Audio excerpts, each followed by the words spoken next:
गया होगा, उठाने जा रहा होगा, कोई बात नहीं, इतना टाइम हुआ है, थोड़ा और सही। जैसा ही ये इस पार आया, धीरे धीरे फिर उस पार पहुंचा, इसने दोबारा से नाव को घुमा दिया। लक्ष्मण जी नहीं रुक पाए और लक्ष्मण जी ने कहा, भैया एक बात बताओ, हम आपकी नाव में घूमने के लिए थोड़ी बैठे हैं जो आप हमें चक्कर लगवा रहे हो। आपको नहीं लगता कि हमें बैठे बैठे चक्कर भी आ सकते हैं, ये चक्कर क्यों लगवा रहे हो? केवट ने हाथ जोड़ करके कहा कि वाह प्रभु, आप तो 2-3 चक्कर में ही घबरा गए। जब आप एक जीव को 84 लाख योनियों में चक्कर लगवाते हैं, क्या जब दया नहीं आती आपको कि इन्हें भी चक्कर आते होंगे? आप भी तो चक्कर लगवाते हैं, इसलिए हम भी आपको चक्कर जरूर लगवाएंगे।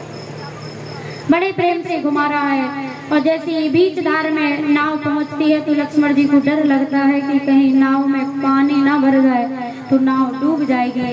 लक्ष्मण जी ने कहा, भैया जब बीच मझधार में, बीच धार में जब तुम नाव लेकर के आते हो तो मुझे डर लगता है कि कहीं हमारी नाव डूब ना जाए। केवट ने कहा कि सेम आप ये समझ लीजिए कि जब हम दुनिया वाले जीवन नैया, जब इतना दुख कभी कभी आ जाता है कि हमें भी लगता है कि अब हमारी जीवन नाव डूबने वाली है, हमें भी तो डर लगता है, तो आप तो दया जल्दी जल्दी नहीं करते।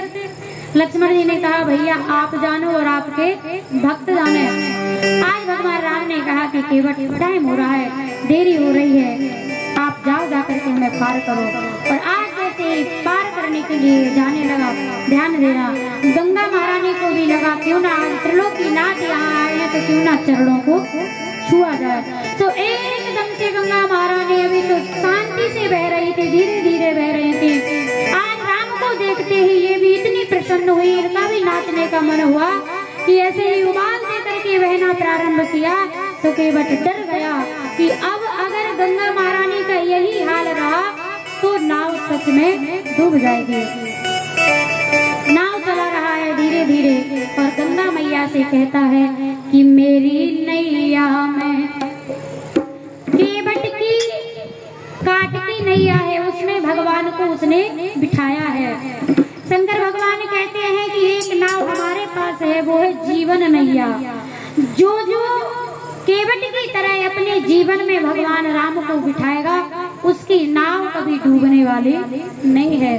केवट कहता है कि मेरी नैया में लक्ष्मण राम, गंगा मैया